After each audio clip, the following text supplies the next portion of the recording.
Today's pronunciation lesson is contrasting the sounds th and d. First, I will use each sound in a word.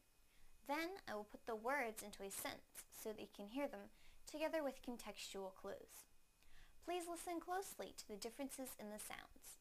First, the th sound in the word there. There, there. Now the d sound in the word dare. Dare, dare. Now I will use them both in a sentence. I don't dare go there. I don't dare go there. I don't dare go there. Thank you for watching CartoonEnglish.tv's pronunciation lesson. Come visit our website for free lessons, games, and chat. Bye!